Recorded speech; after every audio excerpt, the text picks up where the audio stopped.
അൽഹംദുലില്ലാഹി വസല്ലല്ലാഹു അലാ മുഹമ്മദിൻ വഅലാ ആലിഹി വസ്ഹബിഹി അജ്മഈൻ. ഇവിടെ കൂടിയ എല്ലാവരെയും ഞാൻ എൻ്റെ നന്ദി അറിയിക്കുകയാണ്. പ്രത്യേകിച്ച് ഈ വൈകിയ വേളയിൽ വളരെ ചുരുക്കം ചില കാര്യങ്ങൾ ഇവിടെ ഖുർആൻ പൂർത്തീകരിച്ച ഹാഫിദുകളോടും സനദ് സ്വീകരിച്ച വിദ്യാർത്ഥികളോടും ഒക്കെ എനിക്ക് സൂചിപ്പിക്കുവാനുണ്ട്. ആദ്യമായി എനിക്ക് പറയാനുള്ളത്, യാ സക്കരിയ ഖുദിൽ കിതാബ ബിഖുവ, ഗ്രന്ഥം മുറുകെ പിടിക്കുവാൻ അല്ലാഹു സുബ്ഹാനഹു വ തആല പറഞ്ഞു. അത് തന്നെയാണ് എൻ്റെ വിദ്യാർത്ഥികളോട് എനിക്ക് ആദ്യവും അവസാനവുമായി ഉപദേശിക്കുവാനുള്ളത്.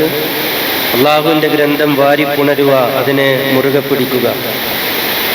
ഖുർആൻ നമ്മുടെ സ്വഭാവമായി മാറേണ്ടതുണ്ട്.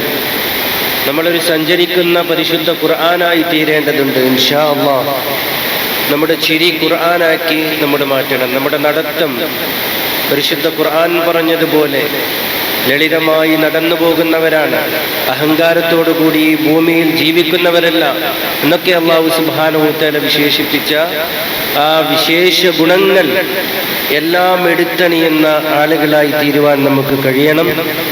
ഈ വൈകിയ വേളയിൽ ഏറ്റവും അവസാനമായി 3 ഉപദേശങ്ങളാണ് നൽകുവാൻ ഞാൻ ആഗ്രഹിക്കുന്നത്. ബഹുമാനപ്പെട്ട റസൂലുള്ളാഹി സ്വല്ലല്ലാഹു അലൈഹി വസല്ലം അബൂദർ റളിയല്ലാഹു അൻഹുവിനോടും മുആദ് ഇബ്നു ജബൽ റളിയല്ലാഹു അൻഹുവിനോടും ഒക്കെ പറഞ്ഞ ഉപദേശമാണ് ഇത്തഖില്ലാഹ ഹൈസുമാ കുൻത. നിങ്ങൾ എവിടെയാണെങ്കിലും അല്ലാഹുവിനെ സൂക്ഷിക്കുക.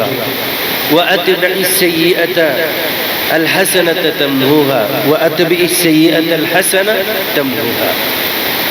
വല്ല തെറ്റുകളും സംഭവിച്ചു പോയാൽ ആ തെറ്റിനോട് നിങ്ങൾ നന്മകളെ തുടർത്തിക്കൊണ്ടതിനെ മായ്ച്ചു കളയണമെന്നാണ് റസൂലുള്ളാഹി സ്വല്ലല്ലാഹു അലൈഹി വസല്ലമയുടെ 2ാമത്തെ ഉപദേശം.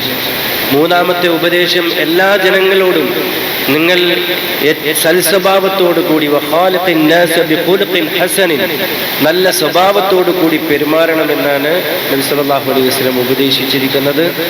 ഈ പവിത്രമായ 3 ഉപദേശങ്ങൾ മുറുകെ പിടിച്ചുകൊണ്ട് ജീവിക്കണമെന്ന് ഞാൻ എന്നോടും നിങ്ങളോടും ഉണർത്തിക്കൊണ്ട് താൽക്കാലികമായി ഞാൻ എൻ്റെ സംസാരം നിർത്തുകയാണ്. വആഖിറു ദഅവാനാ അൽഹംദുലില്ലാഹി റബ്ബിൽ ആലമീൻ.